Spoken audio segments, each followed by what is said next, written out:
leçon. Alléluia.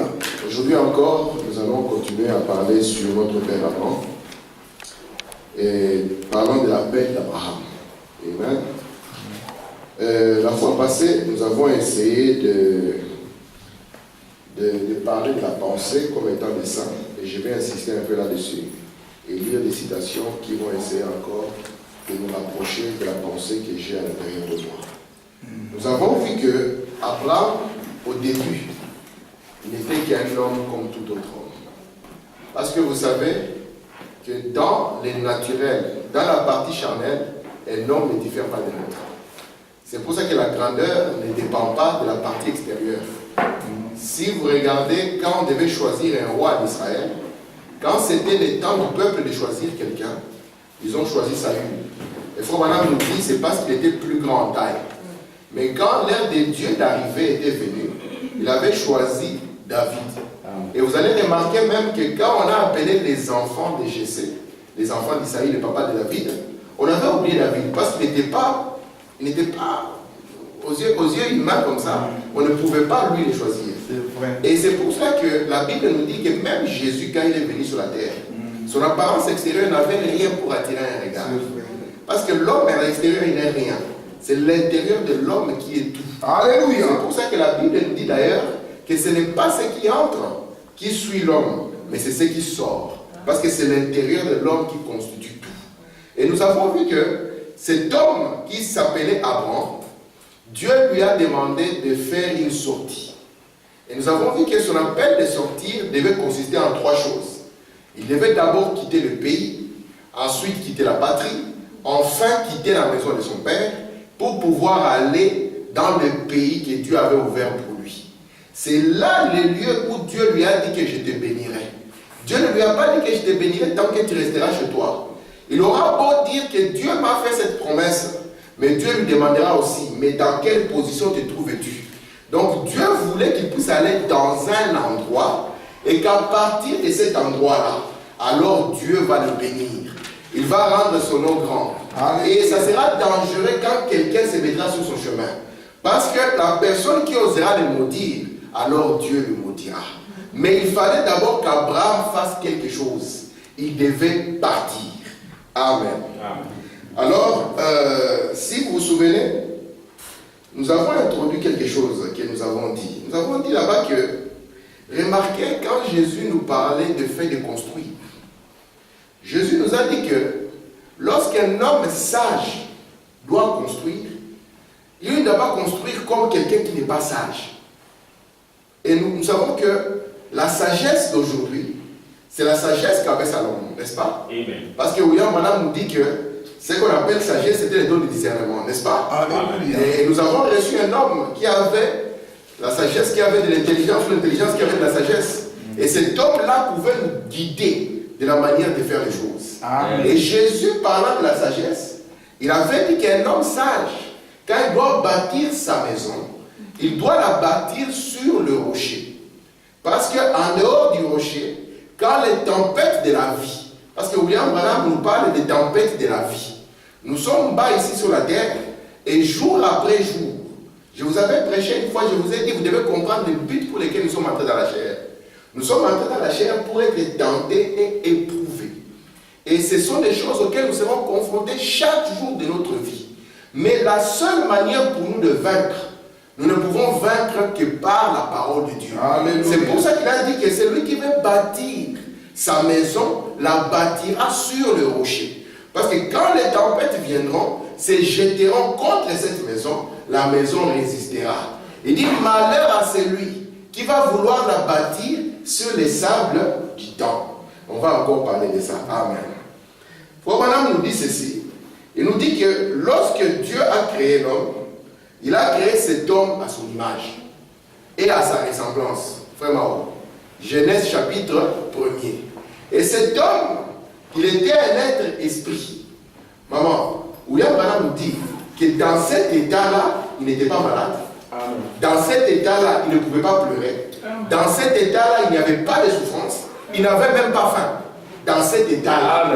Mais Branham dit maintenant que lorsqu'il est mis dans la chair, c'est là où il tomba. Branham dit qu'il n'est pas tombé dans son état esprit ou dans sa théophanie, non. Il dit que c'est quand il était entré dans la chair, c'est dans la chair qu'il est tombé. Et vous allez voir que c'est dans la chair qu'il va connaître les difficultés, c'est dans la chair qu'il va connaître les lamentations, c'est dans la chair qu'il va connaître les larmes. Amen. Amen. Et souvenez-vous, le message que nous sommes en train de présenter aujourd'hui, c'est un message qui nous demande d'aller au-delà de la chair. Et ce voyage d'aller au-delà de la chair n'est pas une chose aisée. C'est une chose très difficile. Mais c'est ça le chemin qu'Abraham avait fait. Amen. Que vous puissiez quitter un homme naturel allant vers un homme spirituel. Branham dit ceci. Branham dit que je ne crois pas à l'évolution comme la science le prêche. Mais Branham dit, je crois à l'évolution. Qu'un homme peut quitter un état et se retrouver dans un autre état. Amen. C'est de cette évolution-là que nous allons parler, non pas de l'évolution de Darwin. Amen. Alors, revenons un peu sur notre schéma bien-aimé. Et puis nous allons lire un peu Frère Branham. J'ai deux, trois petites bonnes citations à lire là-bas. Frère Branham nous a montré que nous sommes un être triple. Et il nous a montré que notre partie externe, qu'on appelle la chair ou le corps, a 5 entrées, que nous avons citées, essayé de définir du mieux que nous pouvions. Peut-être que quand le frère Armand viendra, il parlera de manière différente. Chaque personne parle d'une manière, de la manière dont Dieu lui donne. Peut-être que lui va encore creuser et nous ouvrir ça. Ok, nous serons bénis. On a lui, on a l'odorat. Regardez. Nous avons le goûter. Et puis, nous avons le toucher. Vous vous souvenez que Branham nous a dit aussi que notre esprit est fait pareil avec aussi les 5 sens. Nous avons parlé de la mémoire. Je n'ai pas encore fini de bien parler de l'esprit. Je vais continuer.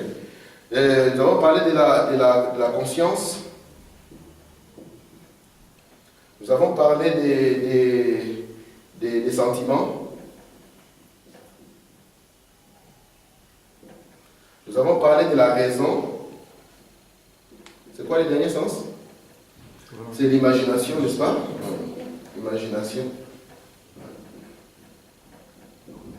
Et il nous a montré que, à l'intérieur de ça, nous avons la 3e partie de l'homme qui est appelée son âme.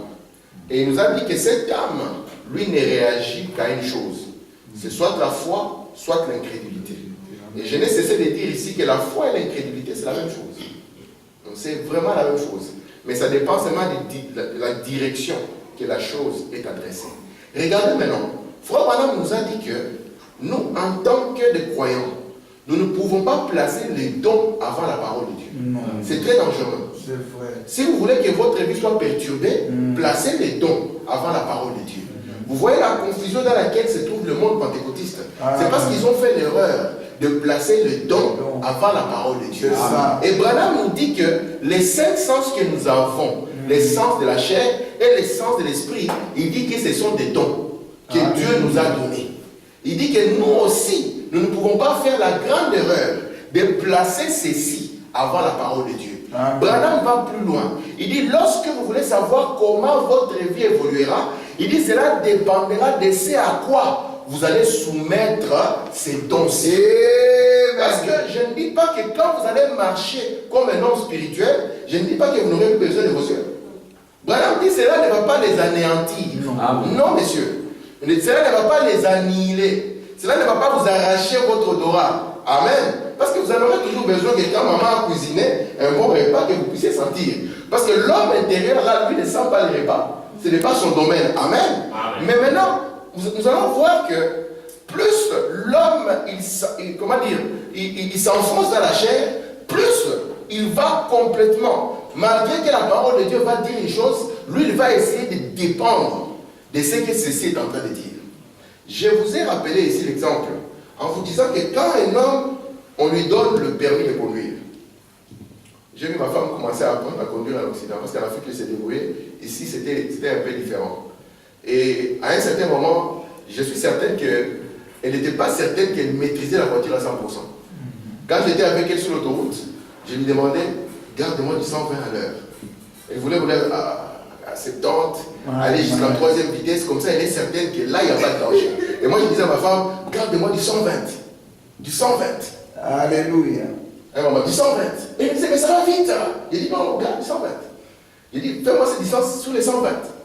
Ce que j'essayais de faire, c'était de lui montrer que c'est elle qui doit être capable de pouvoir dompter cette voiture. Amen. Et non pas la voiture qui puisse la dompter. Elle doit être capable de dompter la chose. Et si, imaginez un peu, je donne la même voiture à elle, et que je ne sais pas comment il peut démarrer, n'est-ce pas? Il y a des enfants qui démarrent, et puis la voiture part. Tout le monde qui voit la voiture partir va mettre les mains sur la tête.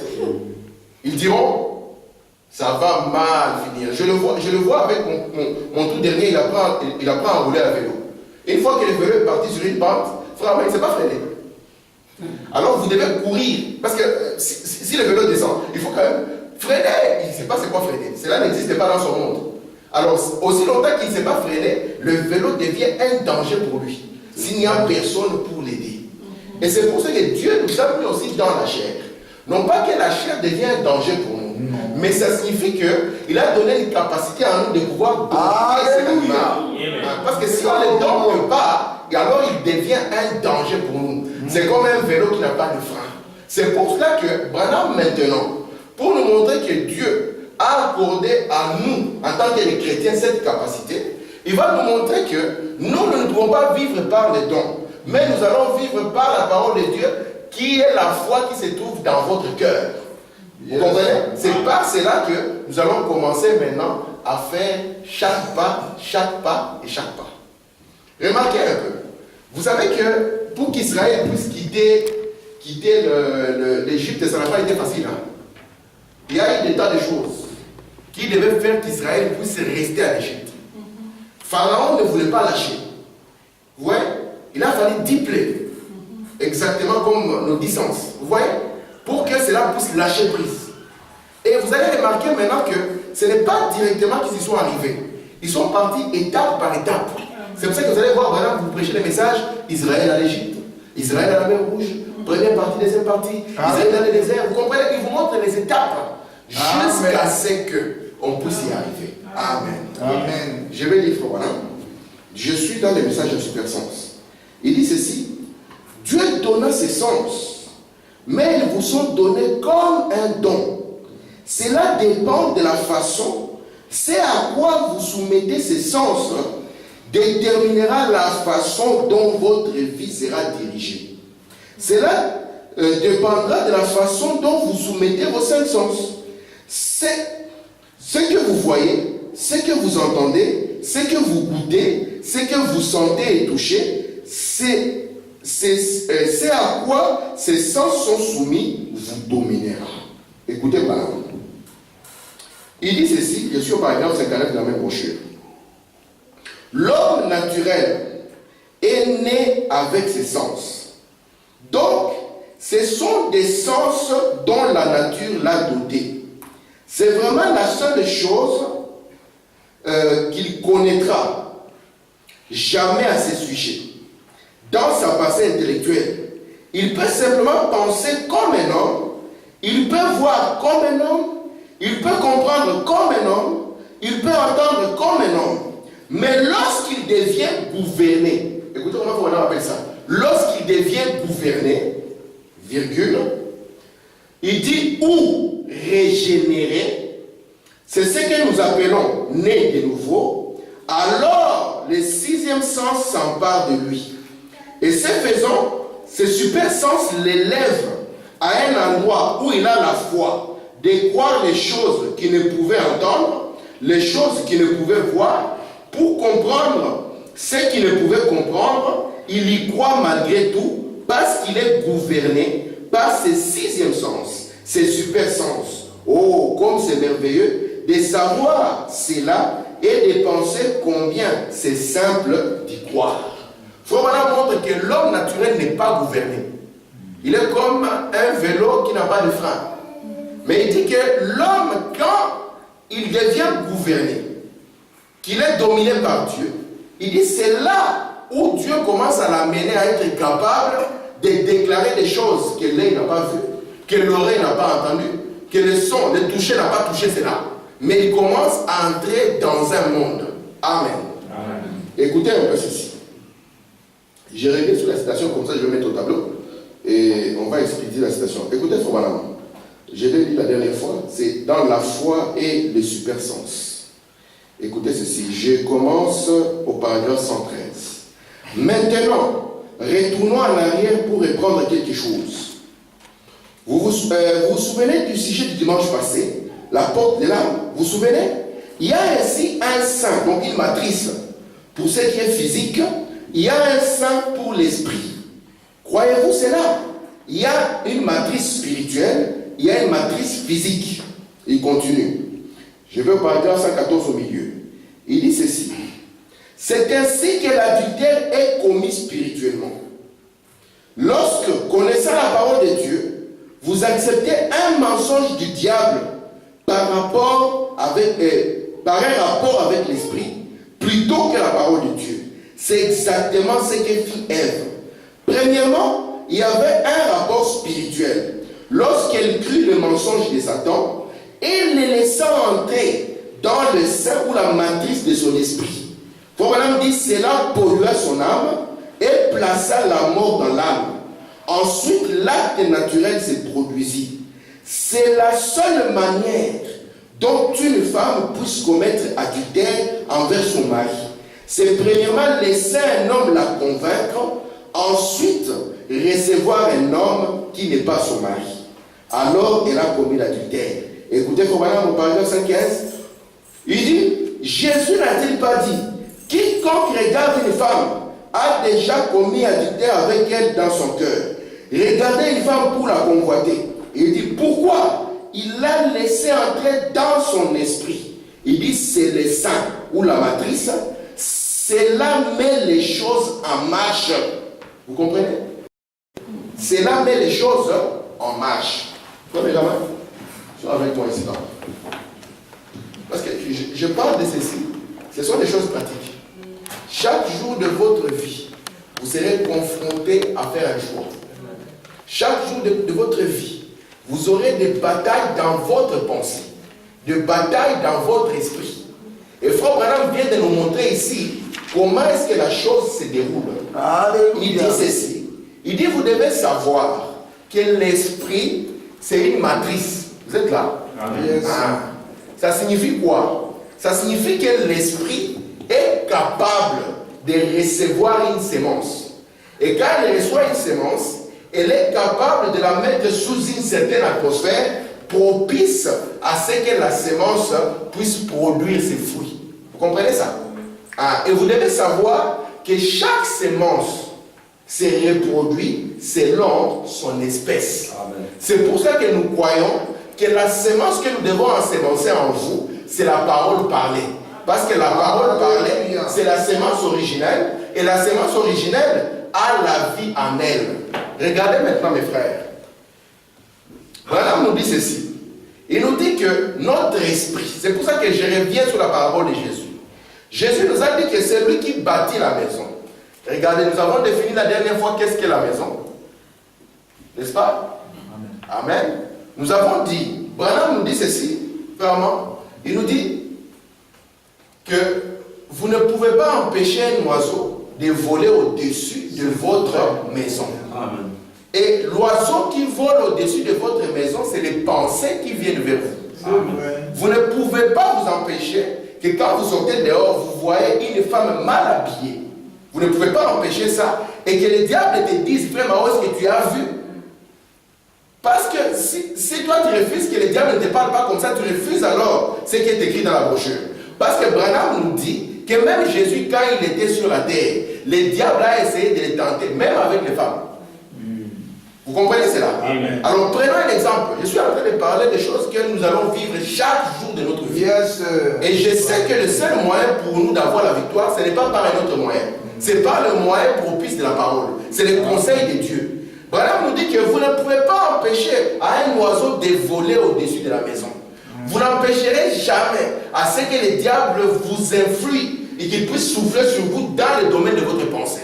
Il va essayer de le faire. Il va le faire maintes et maintes fois. C'est pour ça que la Bible dit, résistez au diable, alors il fuira loin de vous. Quand on parle de résister, quand on dit par exemple que nous sommes partis en guerre et nous avons combattu et qu'il y a eu de la résistance, ça signifie qu'on a trouvé qu'en face, le terrain n'était pas ouvert. Il y a eu quelqu'un qui est venu et l'autre est venu contre lui. C'est pour ça que vous allez remarquer même Jésus. Jésus finissant les jeûnes de prière, il ne sortait pas de la boîte de nuit, maman. Il finissait les jeûnes de prière.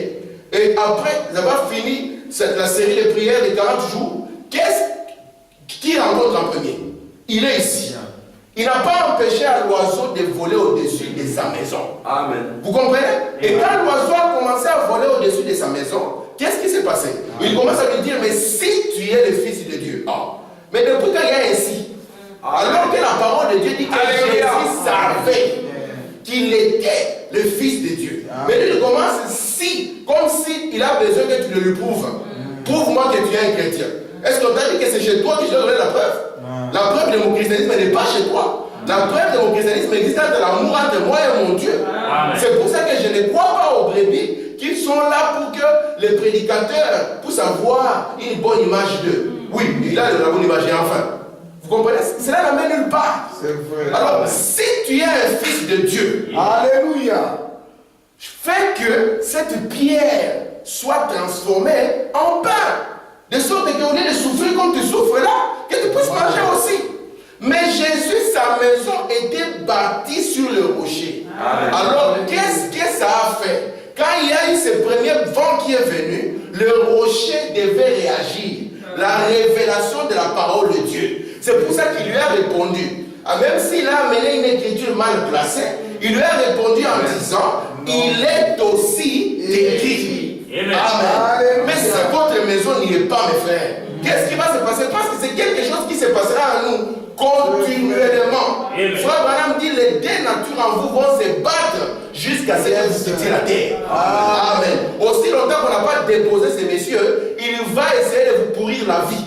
C'est vrai. Amen. Et il va le faire jour après jour. Amen. Mais si vous n'êtes pas enseigné, parce que nous avons vu que vaincre, c'est connaître l'ennemi dans ses tactiques. Amen. William Branham nous dit, où est-ce que les problèmes ont commencé avec Ève? C'est ce qu'il nous montre ici. Il nous dit que Ève, sachez mes frères, que tout ce qui se passe dans le monde visible avait déjà commencé dans le monde invisible. Il n'y a rien qui se passera ici, même dans votre vie, même dans vos actes, que vous n'allez d'abord consommer. Amen. Même quand vous avez cru. Maman, quand tu as cru, tu sais que le prédicateur ne savait pas que tu as cru. Il a prêché la parole, il a prêché la parole quand tu as cru. Et puis toi-même, tu es venu, je vais être baptisé. N'est-ce pas? William Branham dit, c'était un signe extérieur de ce qui s'est passé à l'intérieur. Il n'y a rien qui se passera dans le monde visible si cela n'a pas commencé dans le monde invisible. Alléluia. Regardez un peu. Je vous ai dit que nous sommes dans un temps où le sens de la raison est très poussé. Et nous comprenons que le premier qui a commencé à titiller ça, c'était le serpent dans les jardins d'Éden. Il a dit, Ève, viens d'abord qu'on cause un peu. Est-ce qu'il y a des mal à parler? Ça commence toujours comme ça, n'est-ce pas? Mais vous savez que dans son esprit, il avait déjà conçu un plan. N'est-ce pas? Causons, parlons un peu. Alors, est-ce que Dieu a-t-il réellement dit? Ça commence comme ça, n'est-ce pas? Mais remarquez, Branham dit ici que la grande erreur qu'Ève a faite, c'est qu'elle a accepté de s'arrêter. Et ça nous arrive dans chaque circonstance de nos vies. Si nous voulons perdre la victoire, arrêtons-nous. Et j'ai constaté que nous écoutons plus facilement les diables que Dieu. Quand les diables parlent, c'est clair, on n'a pas besoin d'interprète, papa. N'est-ce pas, maman? C'est très clair. Tu es assis là, le diable vient et te dit, tu vois, cette situation-là, il n'y a pas moyen de s'en sortir. Je vous montre pas, c'est comme ça que ça se passe. Et notre rôle ici est de vous donner les armes pour pouvoir vous en sortir. Et nous n'avons pas une autre source sinon Frère Branham. Je ne peux pas aller prendre un livre à l'ILB. Je dois prendre dans le prophète. Amen. Parce que je sais que le prophète, c'est ça la voie autorisée. C'est ce qui vous aidera à avoir la victoire. Parce que je crois que ce que Jésus était dans ce temps-là, c'est ce que vous êtes aujourd'hui. Amen. Et si Jésus a vaincu par la parole, je crois alors qu'il y a la victoire dans la parole. Mais il peut y avoir la victoire dans la parole quand vous croyez à cette parole. Amen. Et quand est-ce que nous voyons que vous croyez à cette parole? Parce que Branham vous a dit entendre, reconnaître et agir. Amen. Sur la parole de Dieu. Amen. Amen. Parce que quand il va vous dire que, mais venez d'abord, on va causer un peu. Frère Mao, regarde telle chose qui ne marche pas. C'est comme le cas que j'avais donné l'autre fois. Je dis, tu vas à l'hôpital et on te dit, c'est un cancer.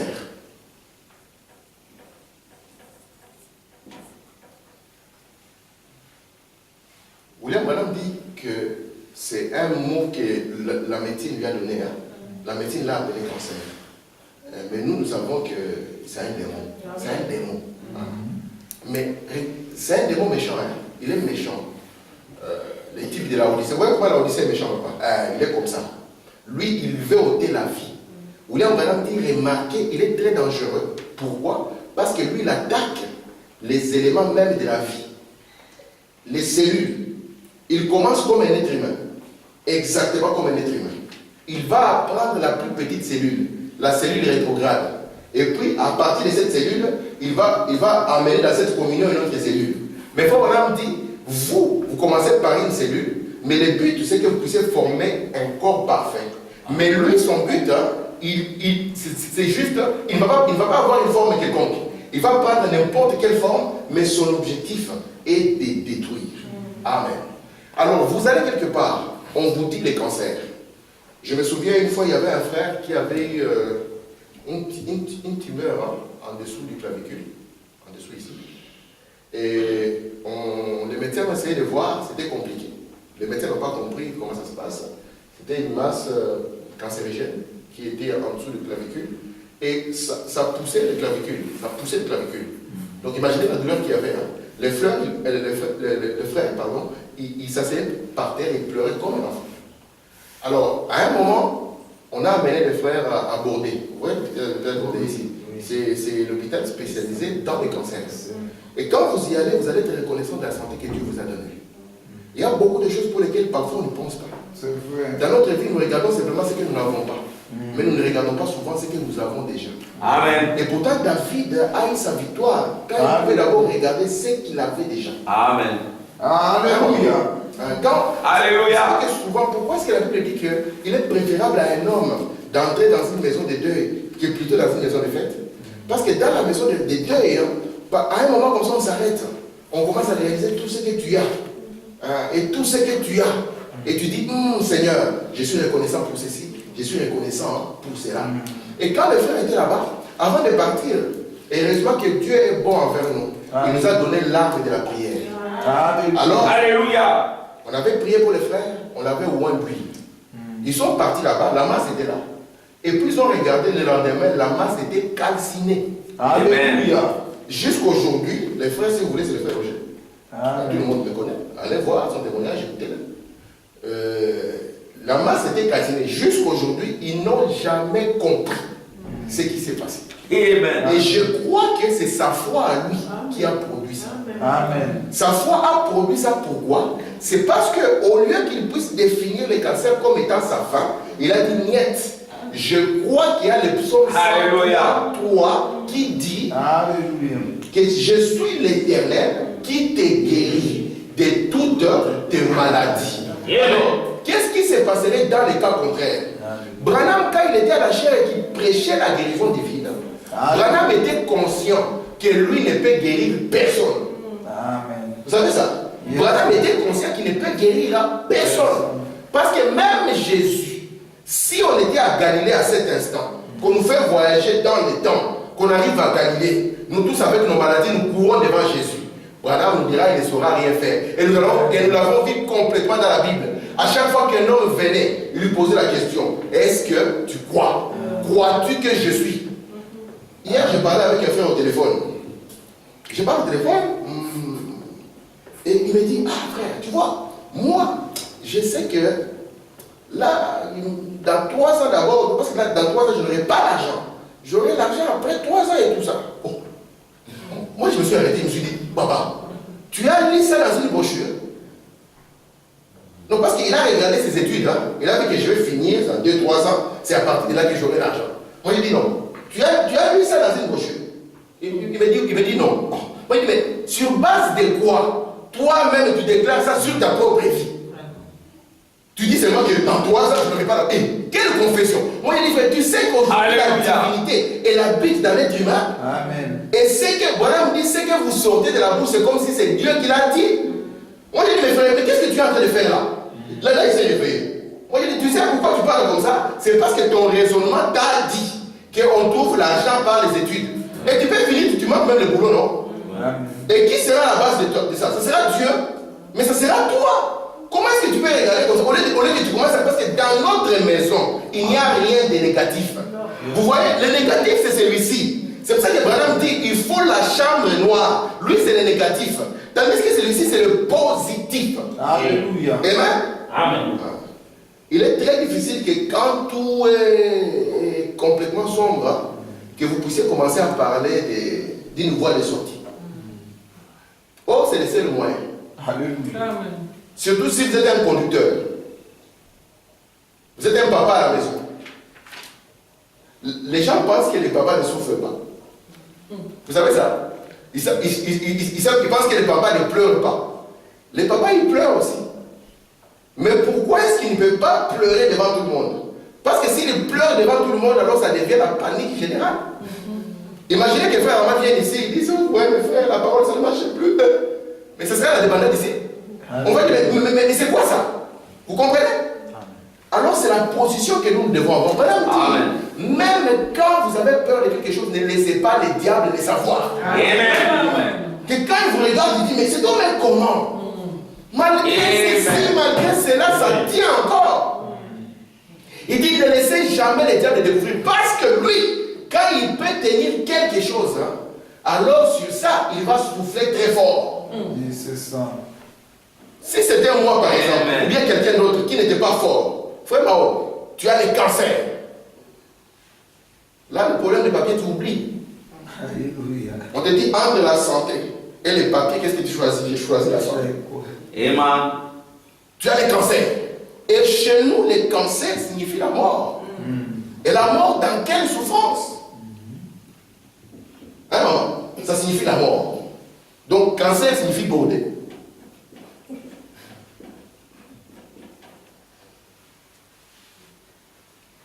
Et Branham, pourtant, il nous a prêché un message. Hein? Avez-vous peur du cancer?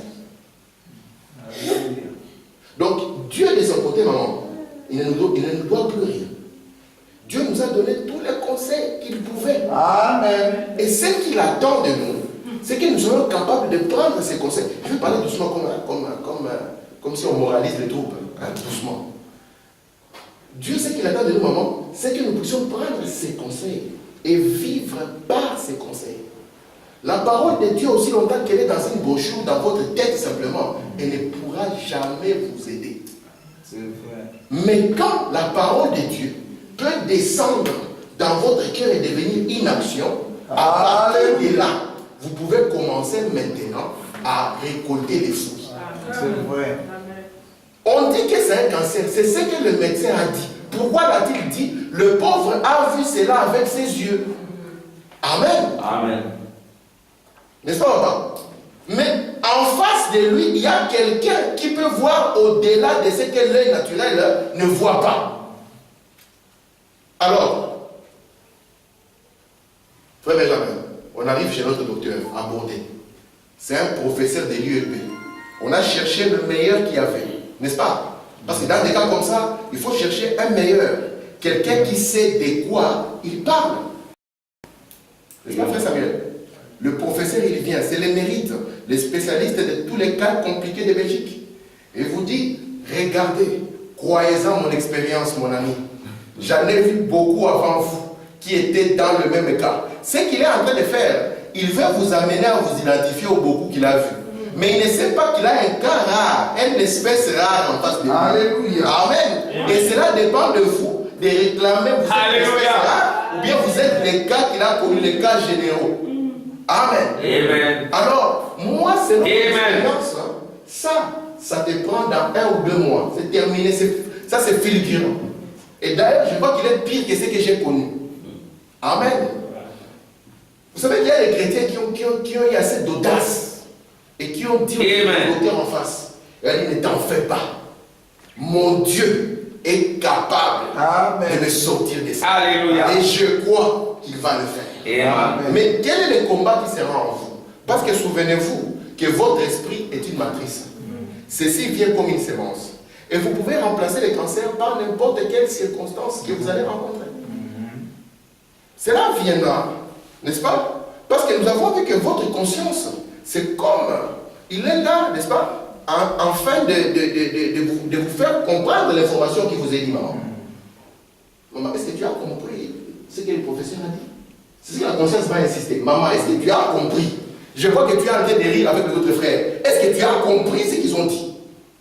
C'est pour ça que parfois vous pouvez voir quelqu'un qui a beaucoup de soucis, il est joyeux comme ça, et puis tout d'un coup vous voyez, boum, c'est comme si quelque chose se passe. Il vient de recevoir une décharge de sa conscience. Alléluia. Alors, toi tu es en train de rire comme ça. Oh, mais la situation est grave. C'est lui qui le dira. Maintenant, le raisonnement, tu vas commencer par mon Dieu, qu'est-ce que je dois faire? Non, qu'est-ce que je dois faire? Parce que l'homme n'aime pas être en insécurité. Prenez même un bébé. Un bébé. Qu'est-ce qu'il fait? Parce que l'homme n'aime pas l'insécurité. Il aime être sécurisé. Alors, dans votre raisonnement, si vous ne faites pas attention, vous allez chercher des faits de figuier. Et cela ne marchera pas. Amen. C'est pour ça que je veux que quand vous irez prier pour ça, que ça soit par révélation et non pas par un sentiment de peur. Vous comprenez? Regardez un peu. Dans votre mémoire, vous aurez peut-être connu quelqu'un qui, lui, ça n'a pas marché. Il ne s'est pas en sorti.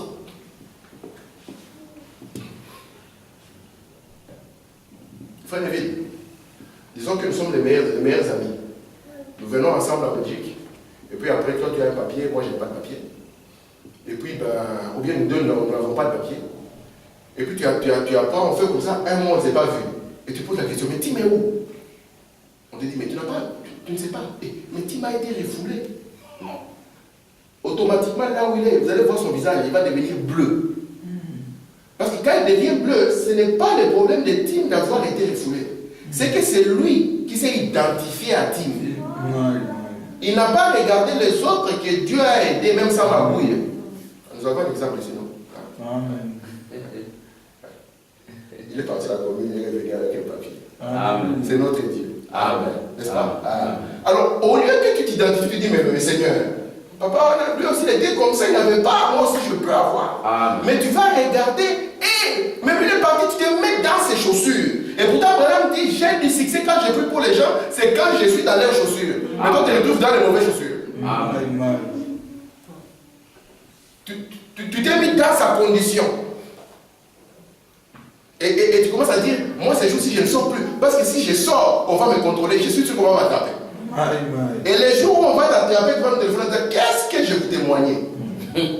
Et je vais vous montrer que c'est une sémence que vous avez reçue dans votre esprit. Parce que je suis pressé à la fin. Et c'est une sémence que vous avez reçue dans votre esprit. Je vais vous montrer maintenant comment est-ce que vous l'avez bien aimé, bien encadré. Souvenez-vous que cette troisième partie du tabernacle, elle est très bizarre. C'est tout ce qui entre ici qui est vivifié, bon ou mauvais. Souvenez-vous un jour, Aaron, n'avait-il pas un bâton? Amen. Est-ce que ce n'était pas un bâton mort? Ça montre même qu'il y a une pensée morte, et si elle rentre là-bas, faites attention. Amen. Alors, il est rentré, il a oublié ça là-dedans.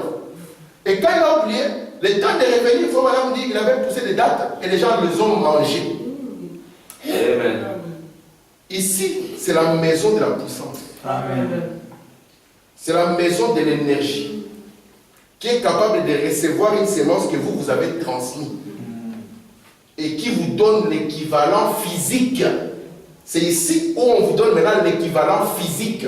Parce qu'ici, c'est l'invisible. Mais celui-ci va produire l'équivalent physique de ce que vous aviez déjà consommé. C'est pour ça que Jésus commence à nous montrer.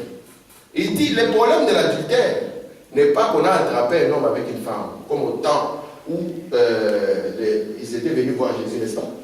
Ils sont venus avec une femme, en disant, nous l'avons attrapé, ils étaient forts, en flagrant délit d'adultère, mais il était seul. Comme ça, j'avais parlé de leurs copains qui sont cachés. Mais ils ont amené, afin de tenter le maître. Mais Jésus connaissait le problème de l'adultère dans une sphère qu'elle ne la connaissait pas. C'est pour ça que Jésus, il vient maintenant en disant que si quelqu'un, c'est la vue qui a vu la femme, n'est-ce pas? Tu vois une femme, la Bible dit belle de figure, n'est-ce pas, frère Samuel? Tout dépend maintenant de l'information, la manière dont tu vas la décortiquer. Amen. Parce que l'essence de la chair vient de notre femme en haut. Qu'est-ce que toi tu conclus? C'est pour ça que Jésus dit que ce qui se passe ici déjà, tu vois, un moment, l'imagination se lance, la raison et tout ça, je ne vais pas détailler. Et puis après, ce qui se passe, ce qui est terrible, c'est que vos sentiments vont aimer cela. C'est pour ça qu'il nous a dit que nous devons aimer ce que Dieu aime. Amen. Et ne pas aimer ce que Dieu n'aime pas. Une foi qui pensait qui n'est pas la parole de Dieu. Amen. Vous aimez cela. Ça signifie que devant Dieu, vous l'avez fait. C'est pour ça que parfois, il y a des choses que vous voulez réparer, que vous ne pouvez plus réparer. Peut-être qu'il y a un frère à qui tu voulais dire, frère, vraiment, telle chose-là, j'aurais voulu, mais le frère, il n'est plus sur la terre. Moi j'ai quelqu'un dans ma famille, et il a négligé un oncle, son oncle est mort, et puis chaque jour, il s'est demandé s'il doit les réparer, ça devant la tombe. Moi je lui ai dit non. Je lui ai dit, ce que Dieu regarde, c'est l'intention, c'est les sentiments que vous avez dans votre cœur. Vous comprenez ça? Parce qu'il y a des femmes que quelqu'un peut convoiter, mais qui ne peut pas avoir. Et tu ne peux pas l'avoir. Et tu te dis, ah, monsieur, mais moi je ne crois pas, je suis une chrétienne, moi. Qu'est-ce que tu veux? Ouais. Mais dans votre cœur, quand Dieu vous voit, parce qu'il trouve que vos sentiments ont aimé cela. Vous comprenez? Vos sentiments ont accepté cela. C'est pour ça que Branham vous dit ici que personne ne peut commettre l'adultère comme ça. Ça n'existe pas, maman. C'est qu'il a aimé d'abord cette pensée, malgré que Dieu a détesté cette pensée. Amen. Et que lui l'a gardé au fin fond de son cœur. En lui disant, tu es un bébé amalécite que j'aime beaucoup. Oubliant que demain il va devenir un gros amalécite qui va te pourrir la vie. Amen. Et quand les hormones de dépendance vont se mettre là-dedans pour te sortir de là, nous allons souffrir. Alléluia. N'est-ce pas, mon frère? Amen. Alléluia. Alors Dieu vous dit comme Abraham, c'est une vie, quitte ton pays, quitte ta patrie, la maison de ton père, va dans le pays que moi Dieu je te montrerai. Si vous avez un petit enfant qui est chez vous à la maison, vous allez voir que l'enfant aura tendance à courir d'abord dehors. Vous avez vu ça? Ouvrez seulement la porte, laissez Narcisse. Vous allez voir Narcisse. Mais vous allez constater que Narcisse n'a pas encore maîtrisé toute la maison. Vous comprenez? Il n'a pas maîtrisé sa maison, mais lui, il veut aller déjà dehors. Mais c'est que Dieu veut que nous puissions commencer par l'intérieur. Parce que vous êtes comme des colombes. La force de la colombe ne se lave pas à la piscine. Alléluia. La colombe n'a pas une douche. Amen. Ce qui est la force de la colombe, c'est son intérieur. C'est l'intérieur qui nettoie l'extérieur. Vous savez que si nous étions comme ça, on n'aurait pas autant de problèmes qu'on en a. Amen. Nous avons des douches de l'église, n'est-ce pas? Les peintures blanches de l'église, n'est-ce pas? Hein? Mais si c'est l'intérieur qui nettoie, tu n'as pas besoin d'un pasteur pour ça. Tu n'as pas besoin d'un frère qui soit à côté de toi. Amen. Parce que c'est l'intérieur qui est en train de Alléluia. Et vous voyez que l'intérieur a la capacité de faire face à cette Alléluia. Mais c'est ça la conscience que je veux. Que nous puissions être conscients qu'en tant qu'une sémence, en nous, il y a la capacité de faire face à ça. Alléluia. Et une fois que nous comprenons ça, alors nous pouvons être vainqueurs. Parce qu'il n'y a pas un autre moyen de vaincre sans que la divinité puisse venir. Vous savez qu'aujourd'hui, si vous amenez Josué et Caleb avec la loi de Moïse, ils échouent aujourd'hui. Lamentablement. Tu amènes même Paul, c'est la connaissance des choses. Aujourd'hui, il va lamentablement échouer. C'est pour ça que quand tous les grands hommes de la Bible Dieu pouvait leur poser la question. Papa, c'est quand que tu veux vivre? Il allait te dire, moi je vais là. Parce que là, c'est toute la parole qui est ouverte.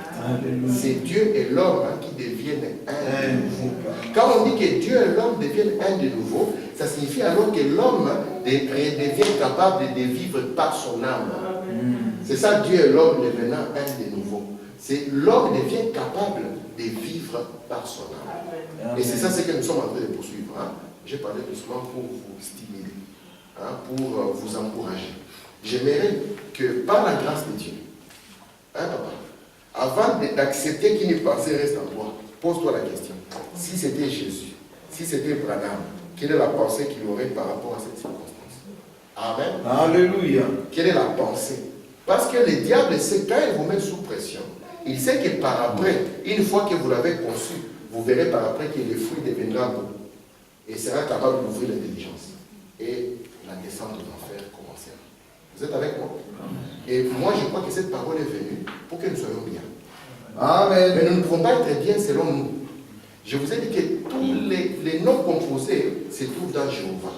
Mais c'est là que vous allez le découvrir par une expérience. Et c'est ça la manière de l'expérimenter.